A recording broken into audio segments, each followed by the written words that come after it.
É uma palavra extremamente conhecida, mas hoje eu quero tentar discriminar de uma forma diferente essa palavra. Eu quero que o coração de muitos que estejam nos acompanhando se abra em nome de Jesus. Amém? Livro de Mateus. Mateus, Novo Testamento, é o primeiro livro do Novo Testamento. O livro de Mateus faz parte dos 4 primeiros evangelhos de Jesus Cristo. No capítulo 25, o tema da leitura é a parábola das 10 virgens. Mateus, capítulo 25, a parábola das 10 virgens. Palavra conhecida. E hoje eu peço a graça do Senhor Jesus, do Espírito de Deus, para que possamos aprender um pouco mais com o que o Espírito Santo quer nos anunciar, proporcionar em nosso coração essa noite o que precisamos para continuar nessa peleja, nessa luta. Porque sabemos que no final dessa peleja, dessa luta, existe recompensa, e é o Espírito de Deus quem cuida de nós aqui. Amém? Versículo 1, capítulo 25 de Mateus, versículo 1 diz assim: Então o reino dos céus será semelhante a 10 virgens que, tomando as suas lâmpadas, saíram ao encontro do esposo. E 5 delas eram prudentes e 5 loucas. As loucas, tomando as suas lâmpadas, não levaram azeite consigo, mas as prudentes levaram azeite em suas vasilhas com as suas lâmpadas. E tardando o esposo, tosquenejaram todas e adormeceram. Mas, à meia-noite, ouviu-se um clamor: aí vem o esposo, saí-lhe ao encontro. Então, todas aquelas virgens se levantaram e prepararam as suas lâmpadas. E as loucas disseram às prudentes: dai-nos do vosso azeite, porque as nossas lâmpadas se apagam. Mas as prudentes responderam, dizendo: não seja caso que falte a nós e a vós. Ide antes aos que vendem e comprai-o para vós. E tendo elas ido comprar, chegou o esposo, e as que estavam preparadas entraram com ele para as bodas, e fechou-se a porta. E depois chegaram também as outras virgens, dizendo: Senhor, Senhor, abre-nos a porta. E ele respondendo disse: em verdade vos digo que vos não conheço. Vigiai, pois, porque não sabeis o dia e nem a hora em que o Filho do Homem há de vir. Amém? Amém. Louvado seja Deus. Os irmãos podem se sentar. Nós temos um ensinamento profundo essa noite. Jesus Cristo começa o último sermão do seu ministério. No capítulo 24 do mesmo livro de Mateus, ele inicia o sermão dos princípios das dores. Ele começa a anunciar que algo terrível há de acontecer, que dias maus viriam.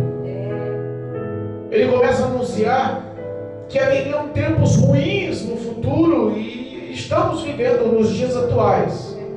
Agora, 2023, dias ruins que foram proferidos por Cristo em suas revelações no capítulo 24. Fala-se sobre grandes tribulações, sobre previsões, sobre males, sobre situações que realmente iam sacudir a história da humanidade sobre a face da terra. E ele deixa enfático a vinda do Filho do Homem. Ele deixa enfático que Jesus voltaria. Ele deixa notório que no fim dos tempos muitas coisas aconteceriam, mas a principal delas é que ele voltaria para resgatar, para arrebatar, para levar para si uma igreja lavada e remida, que vive a santidade, de boas obras, com paz com todos. Uma igreja que aguarda a chegada como uma noiva aguarda o esposo.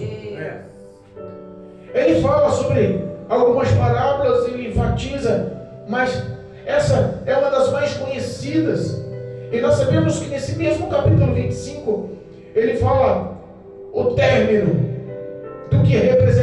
esse sermão. Fala sobre o fim do sermão. No fim do sermão ele fala sobre a vida eterna e também sobre o castigo, sobre as dores eternas. Meu Deus, E nós tentamos, nessa simbologia de história que ele contou, essa não foi uma história que realizou-se, que foi concreta, que foi verídica, mas foi uma história que ele mostrou o que aconteceria espiritualmente com as igrejas nos fins dos tempos. E ele conta essa história, ele conta essa parábola. Ele fala sobre 10 virgens que foram convidadas a um grande, notório, e bonito, e belo, e eterno casamento. Fala sobre as convidadas e todas elas, a Bíblia fala que eram virgens, e quem conta é o próprio Jesus. Existiam 10 virgens que foram convidadas, mas 5 dessas virgens que estavam convidadas eram meio displicentes, negligentes. Nós falamos de uma forma assim, mas a Bíblia fala louca mesmo. Era uma mulher, era uma pessoa louca, sem nenhum tipo de disciplina, de preparo. Ela era chamada, ela era apta para ser convidada, ela estava na lista dos convidados, das pessoas queridas pelo noivo. Ela era, mas ela era louca. E também tinha 5 prudentes, 5 pessoas sensatas, 5 pessoas com os pés no chão, 5 pessoas que se preparavam para o futuro, mesmo estando numa expectativa. Elas tinham o pé no chão, disseram para si: vamos participar de um grande banquete, de uma grande festa, queremos estar do lado do noivo, queremos entrar pelas portas. E se prepararam. 5 delas levaram só suas lamparinas acesas. E 5 delas levaram não só suas lamparinas acesas, mas com azeite reserva consigo.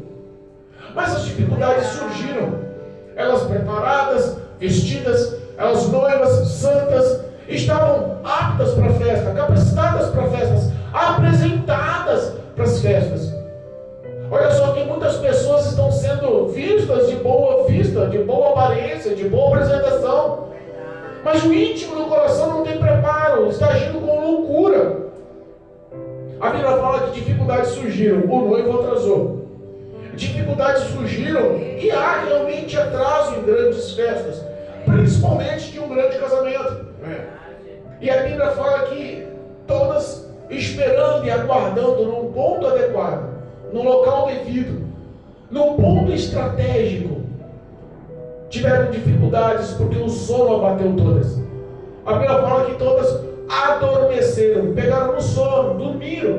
As prudentes e as loucas, as sensatas e as insensatas. Todos dormiram, mas houve um aviso, houve um grande grito. O Espírito de Deus grita nos dias atuais da mesma forma: ei, o noivo está chegando, prepara-te para te encontrar com o noivo.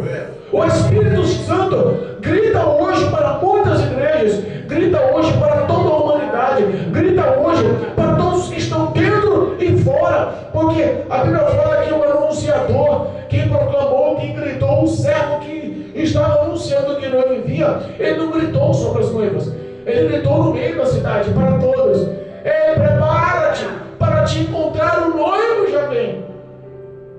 O mundo está ouvindo que o noivo já vem.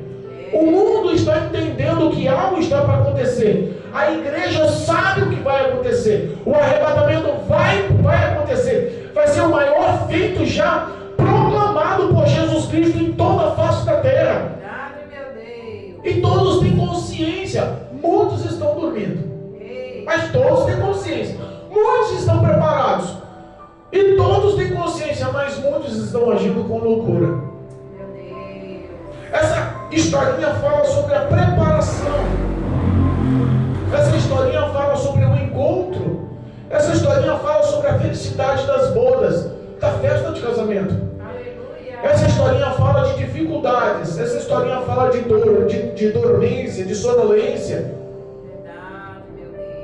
Essa historinha fala de loucuras e de preparação.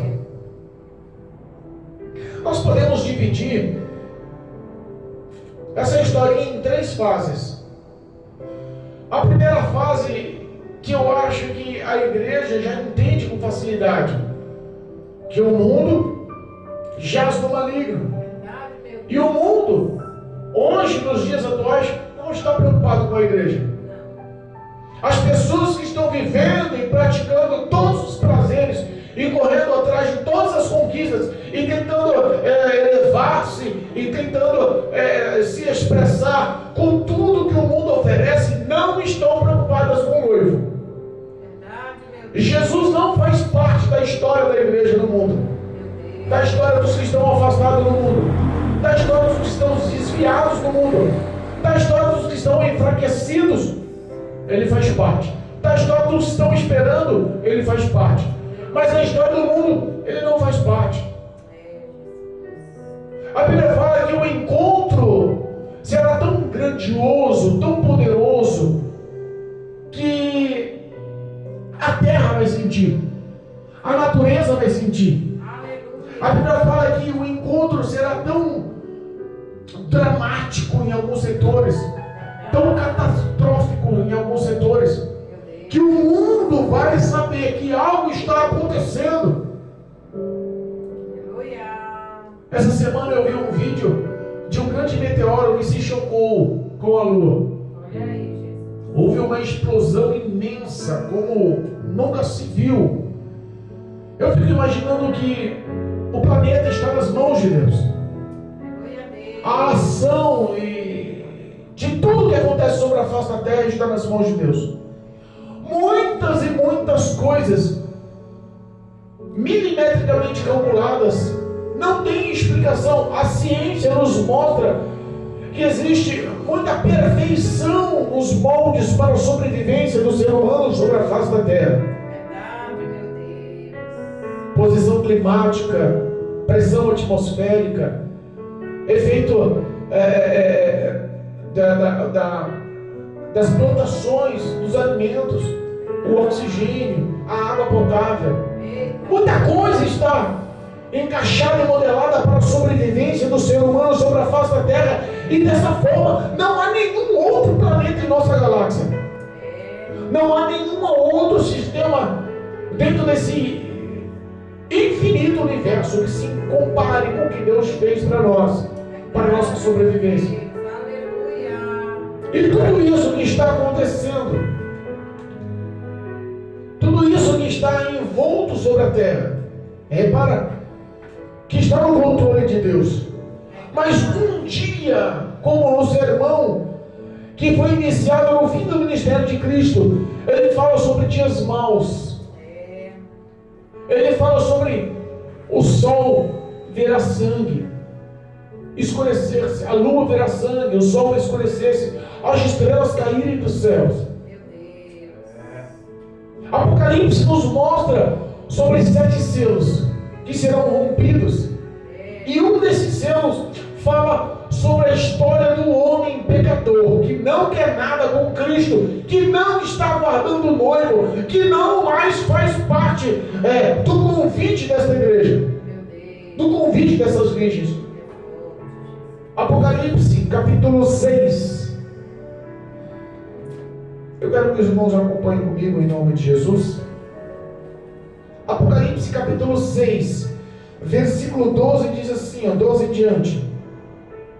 E havendo aberto o 6º selo, olhei, e eis que houve um grande tremor na terra, e o sol se tornou negro como um saco de silício, e a lua tornou-se como sangue, e as estrelas do céu caíram sobre a terra, como quando a figueira lança descia os seus figos verdes, abalada pelo vento forte.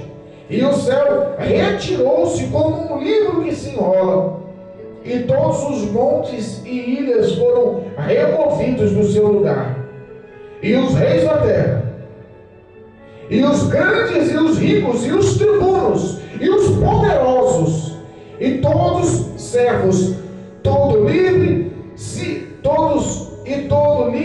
se esconderam nas cavernas e nas rochas das montanhas, e diziam aos montes e aos rochedos: caia sobre nós, e esconde-nos do rosto daquele que está sentado sobre o trono e e da ira do Cordeiro, porque é vindo o grande dia da sua ira, e quem poderá subsistir?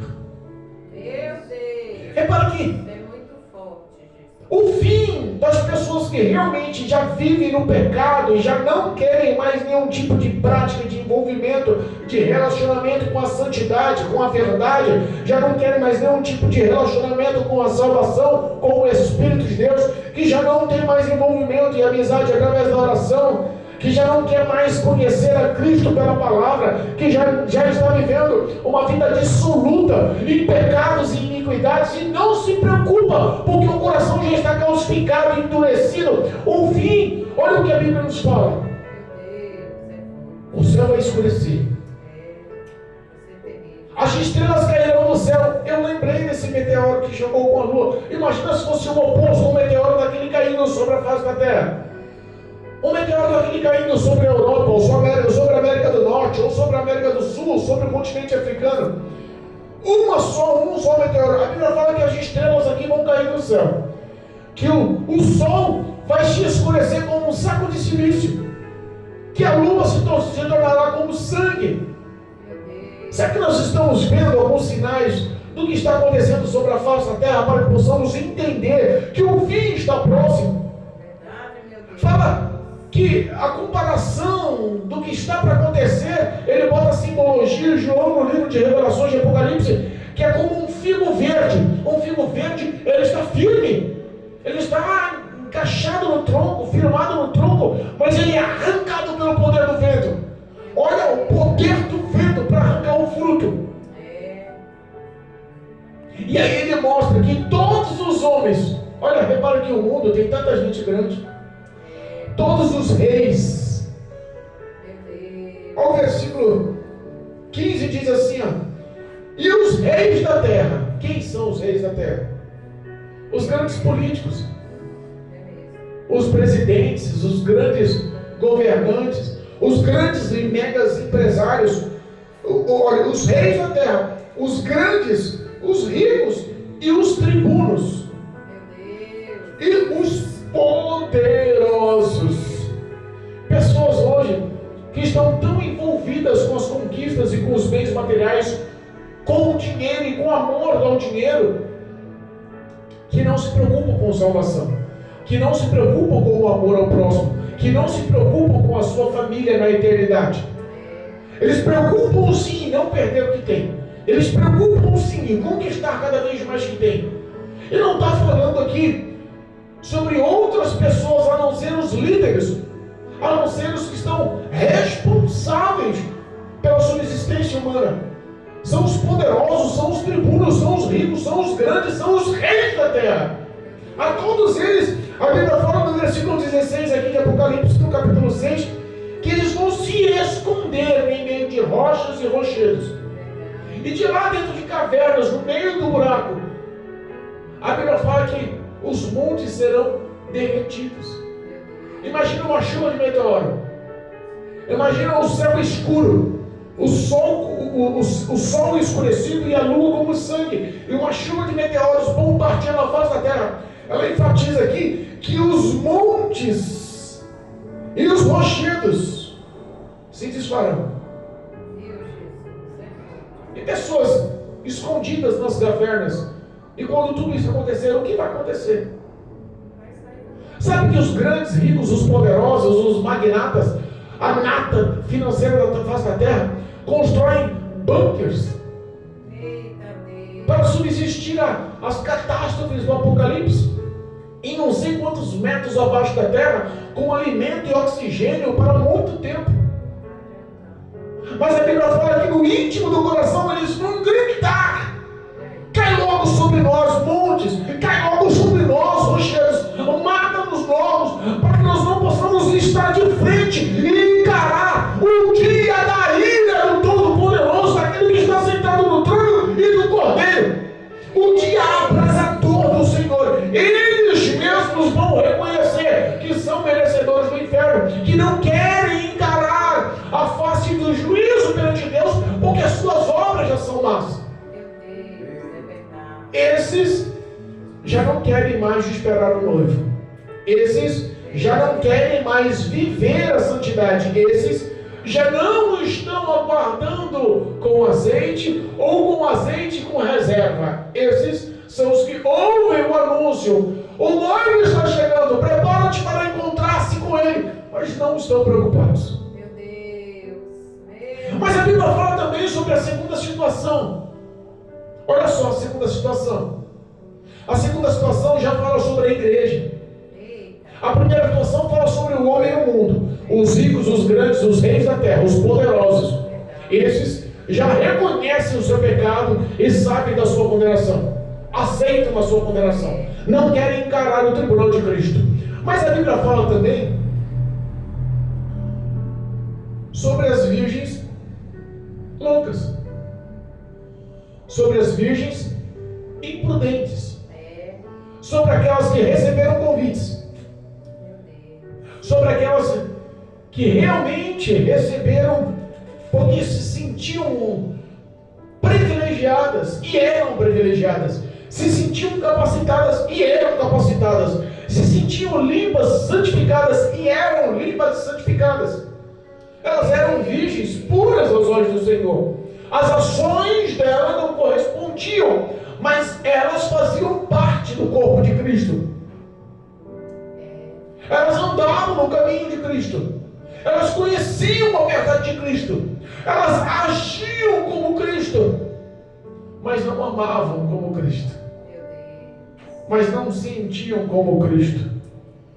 Mas não praticaram como Cristo praticou.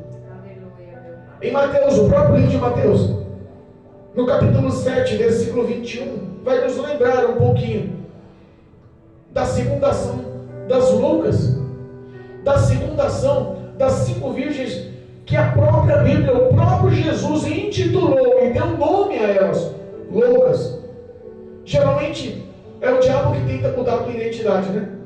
Geralmente quando você sai da presença de Deus, que Deus te chama pelo nome, te conhece pelo nome, conhece quem é você. O teu nome está no livro da vida. O teu nome é conhecido perante os anjos. Porque quando você reconhece Cristo sobre a face da terra, perante os homens aqui, Jesus te apresenta lá nos céus. A festa perante os anjos de Deus. Olha só, o Odair aqui, meu filho. Eita! Ó, reconheçam, ele vai ser seu irmão pela eternidade. Vai andar conosco pela eternidade. Vai viver conosco pela eternidade. Esse Odair, lembra-se dele. O nome é conhecido. O diabo geralmente quer modelar o teu caráter para o caráter satânico. E ele quer roubar a tua identidade. Mas nessa simbologia, nessa história, nessa parábola, quem mudou o nome foi Jesus. Não foi as trevas, foi a própria luz que falou: vocês são loucas. Não chamou de virgens prudentes, chamou de virgens loucas. E está dizendo aqui: olha a ação de muitos que estão na igreja, que estão aguardando com as lamparinas acesas, lamparinas nas mãos, vestido de noiva, aguardando, esperando e achando que vão participar. Olha só, capítulo 7 de Mateus, versículo 21. Nem todo o que me diz Senhor, Senhor entrará no reino dos céus, mas todo aquele que faz a vontade de meu Pai que está nos céus. Muitos me dirão naquele dia: Senhor, Senhor, não profetizamos nós em teu nome? E em teu nome não expulsamos demônios? E em teu nome não fizemos muitas maravilhas? E então lhe direi abertamente, sem nenhum tipo de obstáculo, face a face: nunca vos conheci. Apartai-vos de mim, vós que praticais a iniquidade. Meu Jesus, é forte. Repara que ele fala que quem vai entrar no reino dos céus é todo aquele que faz a vontade de meu Pai. Qual que é a principal vontade de Deus sobre a face da terra? Amor. Aquele que ama, reconhece quem é Cristo. Se eu aceitei a Jesus como meu Senhor e Salvador, como meu Rei, o meu Senhor, se eu declarei Jesus, se eu quero seguir os passos de Jesus, se eu estou a caminho da cruz, se eu estou seguindo a vontade pela palavra de Deus, o principal feito de todos os mandamentos resume-se no amor. Aleluia. E parece que as ações de loucuras As loucuras que estão acontecendo na igreja extinguem o amor. Porque ele fala aqui, ó, apartai-vos, porque vós todos que praticais o que? A iniquidade. E aí, a Bíblia nos fala que no fim dos tempos, com o aumento da iniquidade, se esfriaria o ar. Quem pratica a iniquidade não consegue amar. Quem pratica o pecado continuamente, o coração está calcificado, já não sabe mais o que é realmente se render e honrar mais o próximo do que a si mesmo, não sabe o que é amar, não adianta estar expulsando demônios.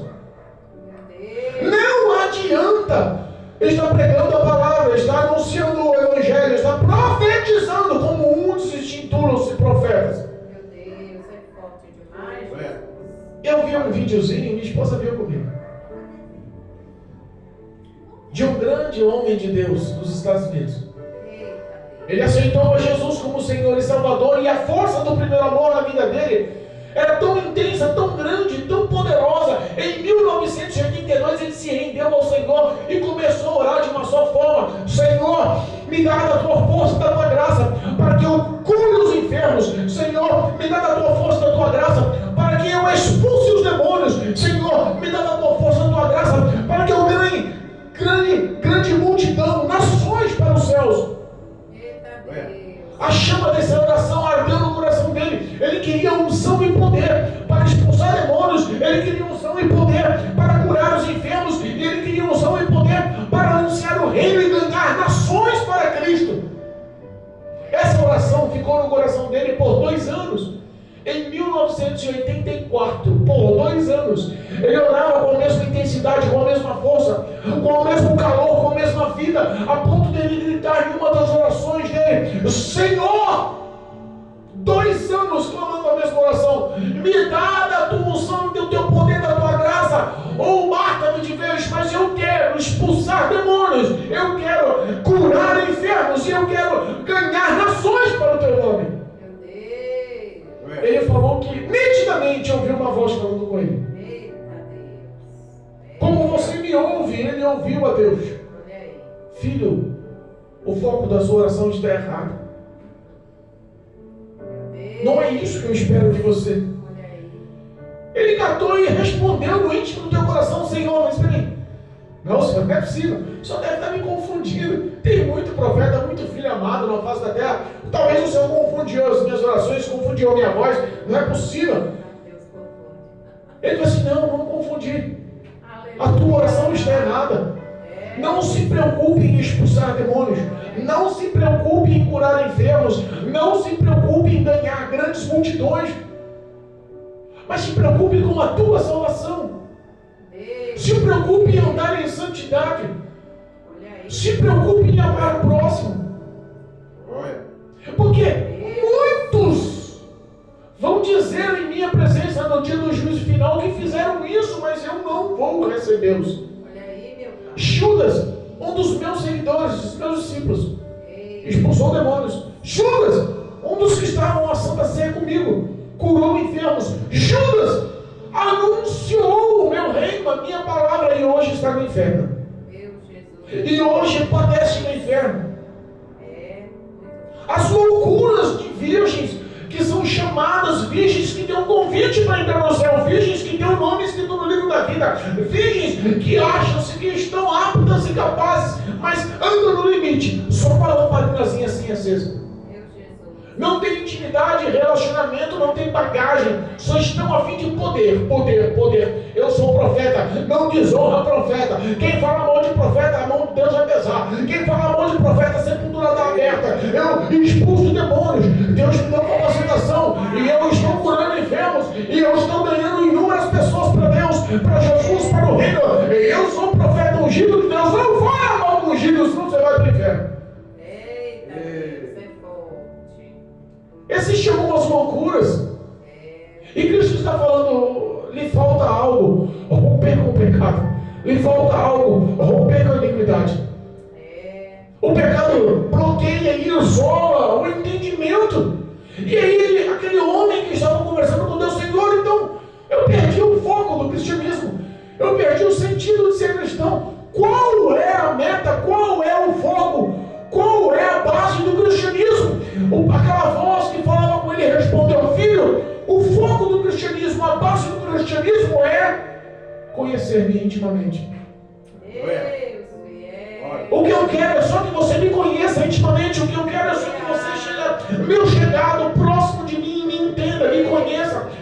Abra os teus sentimentos, os seus pensamentos, para você ter intimidade comigo. Se você aprender a me conhecer intimamente, pode ter certeza que todas as outras coisas eu vou tomar conta. Mas eu quero ter relacionamento, ser conhecido por você. As pessoas não estão a fim de conhecer mais a Cristo pela palavra. Não estão a fim mais de conhecer a Deus pela palavra. As pessoas estão abreviando as situações. Esse é o segundo tipo de loucura. Mas tem mais uma. E que já foi engatada e encarcerada mais ou menos no que lemos aqui. Nós falamos que Cristo ele vai gritar abertamente: apartai-vos de mim, vós todos que praticais a iniquidade. E sabemos que a Bíblia fala que é aquele que vive e pratica a iniquidade, no fim dos tempos perderia o amor. Mateus, mesmo livro de Mateus, capítulo 25 que estávamos lendo, na sequência do que estávamos lendo. Louvado seja o nome do Senhor. Engrandecido e bendito é o nome do Cordeiro vivo, Jesus Cristo, nosso Salvador. Nesse mesmo capítulo 25, do versículo 31 em diante de Mateus, fala-se algumas coisas que você pode ganhar tempo e ler até o versículo 46, mas eu quero enfatizar o resumo da tua prática, o resumo poderoso de toda a Bíblia, o resumo sobrenatural de todo o Novo Testamento, o resumo poderoso de todos os 10 mandamentos. Aleluia. O resumo está especificado aqui, ó. Versículo 34 do capítulo 25 de Mateus. Então dirá o rei aos que estiverem à sua direita. Lembra que os que já não tinham relacionamentos, os reis, os poderosos, os ricos, os príncipes da terra aqui, já gritaram, assim, não, caia sobre nós os montes e os rochedos, para que nós não viemos encarar o quê? Aquele que está sobre o trono, o Todo-Poderoso, e a ira do Cordeiro, o dia do juízo, o dia abrasador do nosso Deus. O dia do abrasador está acontecendo aqui para a igreja. Existe o dia abrasador do juízo final também para a igreja. Só que tem um detalhe: a Bíblia fala que para a igreja vai ser mais difícil, porque aqui muito é dado, muito é cobrado ou requerido. Aqui será diferente. Lembra quando Jesus olhou e falou assim: olha, haverá mais rigor no dia do juízo final para a cidade de Cafarnaum do que para Sodoma e Gomorra? Porque eles queriam ver os milagres que vocês veem e não tiveram a oportunidade. No dia do juízo eu vou ter mais ciência, mais amor e compaixão deles do que de vocês. Para a igreja ele dividiu esse mesmo juízo em dois lances. Ele dividiu um povo à sua direita e um povo à sua esquerda. E ele, com todo o poderoso Deus, no trono, julgando e sendo um justo juiz, um fiel juiz, um poderoso juiz. Ele olha para os que estão na sua direita e diz assim: olha, 20 benditos do meu Pai. Eu vou repetir: 20 benditos de meu Pai. E possua a herança do reino que vos está preparado desde a fundação do mundo. Tudo está aqui, já está preparado. Os céus, a glória, a eternidade, ruas de ouro, muros de cristal e pedras preciosas. Não haverá mais morte. As lágrimas serão secas do rosto. Dores, dificuldades, lamúrias, esquece. Tudo se vai fazer novo nos céus. Tudo se fará novo nos céus. Passarão os céus e a terra. Esse mar de pessoas com inúmeras nacionalidades, línguas e culturas, lá no céu não existirá, será tudo um só povo. Verdade, meu Deus. Cristo vai fazer da nossa vida a recompensa eterna que nós nunca imaginamos receber. Aleluia. Ele fala: vinde benditos de meu Pai e possuí por herança o reino que vos está preparado desde a fundação da terra. Sabe por quê? Porque eu tive fome e deste-me de comer, tive sede e deste-me de beber, eu era estrangeiro e me hospedaste, estava nu e deste-me de vestir, adoeci e foste visitar-me, estive na prisão e foste me ver. Aleluia. E eles mesmos, sendo benditos, amados, acolhidos nos braços, no dia do juízo, vão falar: Senhor, quando aconteceu isso? Ele fala: quando vocês fizeram aos meus pequeninos. Olha como o ato do amor é maravilhoso. O ato do amor é a reserva. O ato do amor é a botijãzinha de reserva a mais do lado do candeeiro. Muita gente não entende essa parábola e acha que é pagar preço, pagar preço, pagar preço, pagar preço. A Bíblia não está a fim de sacrifício. Lembra quando Jesus falou para os hipócritas: quando vocês descobrirem que misericórdia querem, não sacrifício. Existe um mistério nessa situação. Porque se você realmente aprender a amar o próximo, se doar ao próximo, honrar ao próximo, aprender a se pôr no papel do próximo, querer abençoar o próximo, sem esperar recompensa, porque você realmente aprendeu a amar o próximo, sabendo das necessidades, e que você não vai dormir em paz, sabendo que você não vai colocar a cabeça no travesseiro em paz, sabendo que você poderia fazer o bem, não fez e pecou. Quando você se der conta que você está na face da terra para ser um canal de bênção para o próximo, aos pequeninos do Senhor você faz, e automaticamente ao próprio Cristo você faz.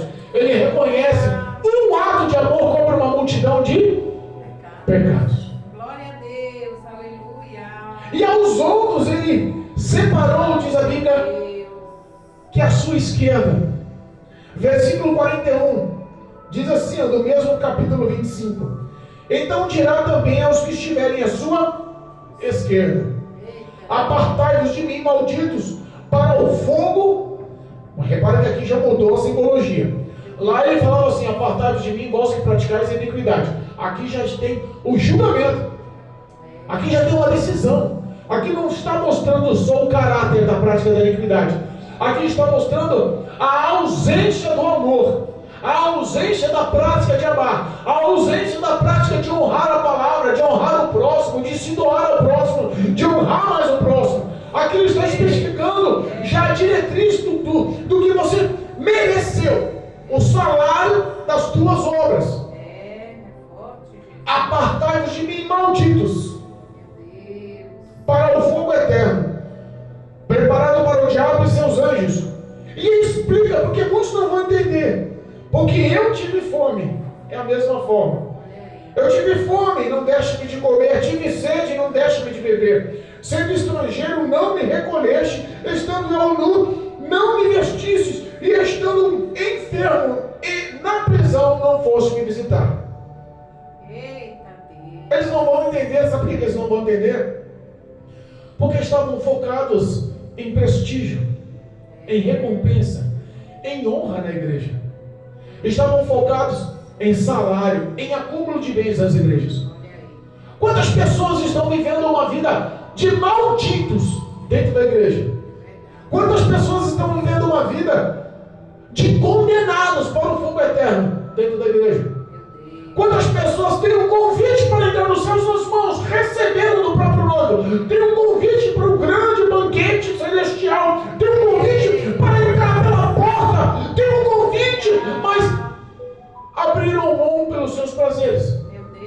A Bíblia chama pessoas assim. Quem chama é o próprio Cristo. Vocês são malditos. E o destino de todos vocês que não amam o próximo, não se doam ao próximo, e só pensam nos seus deleites, só pensam nas suas conquistas, na sua ostentação, achando que ser cristão é ter um carro melhor, é ter a conta bancária cheia, é você se apresentar como um grande empresário, é você vestir roupas finas, é você ter a teologia na ponta da língua, e esquecer de viver a santidade, estar lavado e remido no sangue do Cordeiro, acima de tudo, ter paz com todos e viver o amor, porque o Evangelho, o ministério, a vida de Cristo foi o amor ao próximo.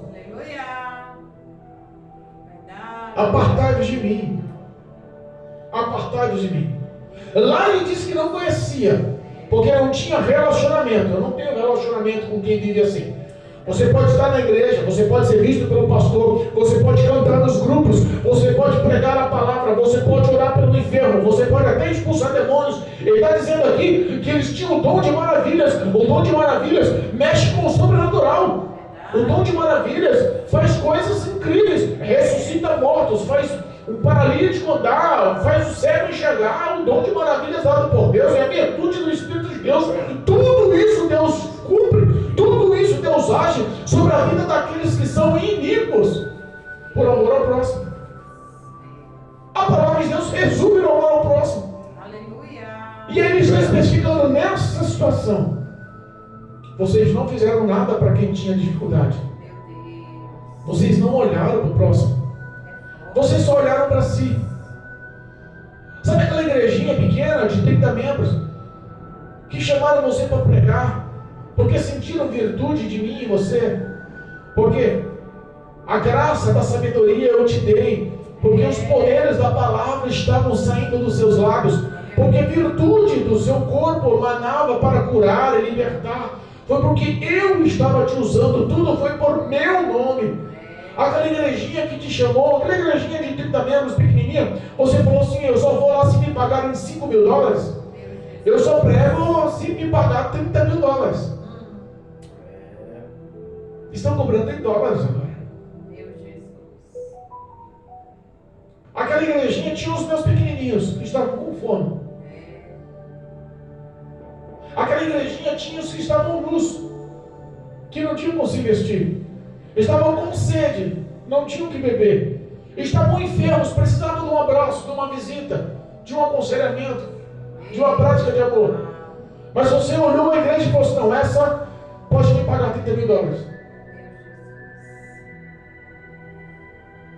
Eu fico imaginando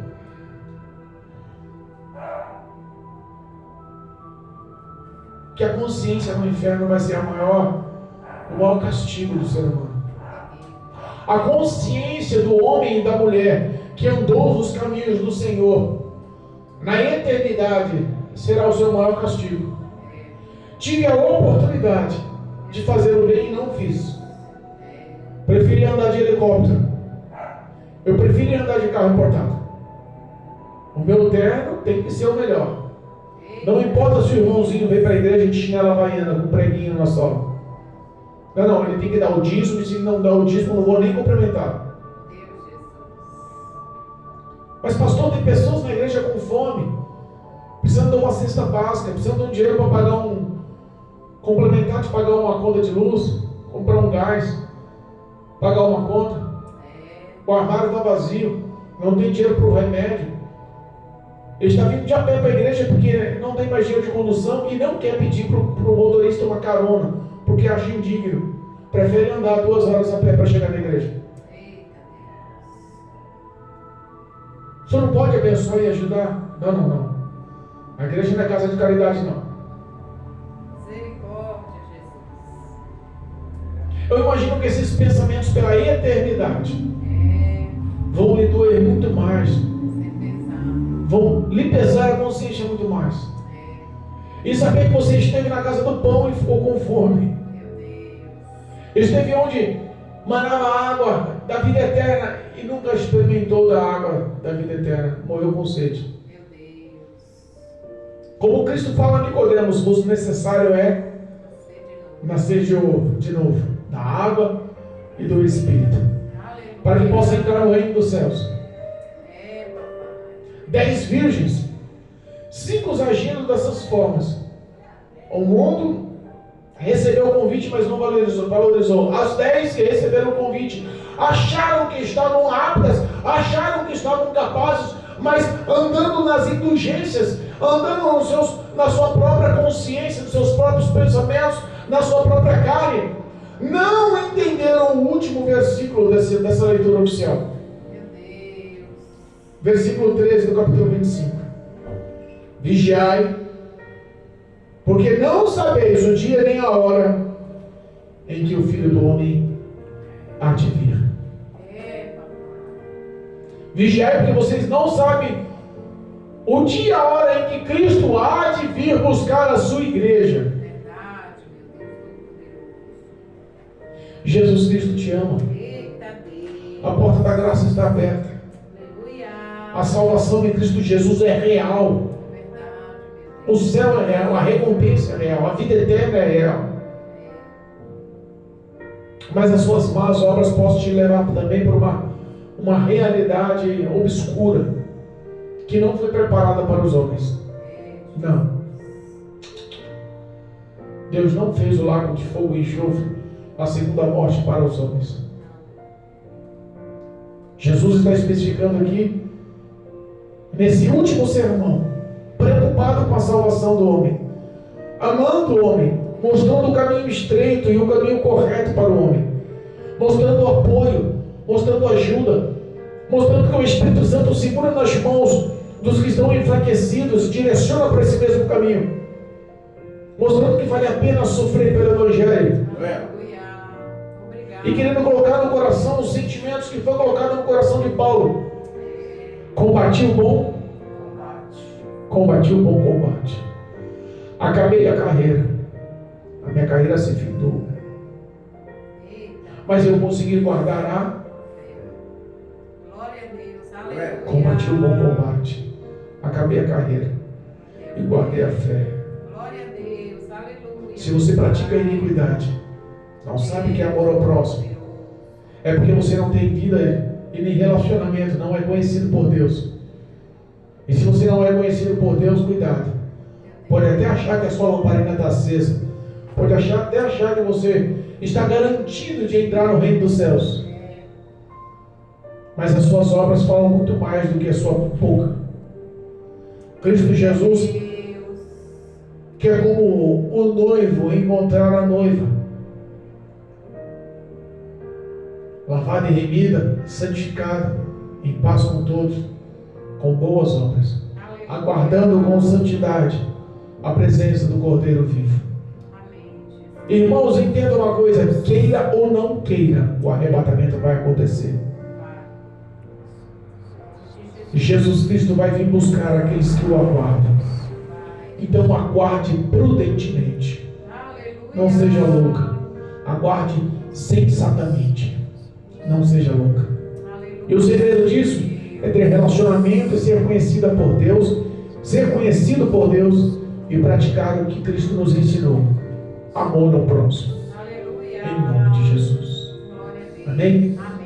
Eu engrandeço o nome do Cordeiro e peço que o Espírito Santo toque no teu coração para que você reveja os seus valores e volte e se arrependa onde caiu e reformule uma nova jornada com a graça de Cristo Jesus na sua vida, em nome de Jesus.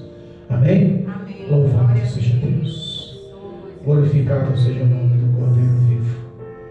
Deus é bom, igreja. Amamos Jesus. Tu és fiel. Essa noite nós temos um aniversariante. Louvado seja Deus.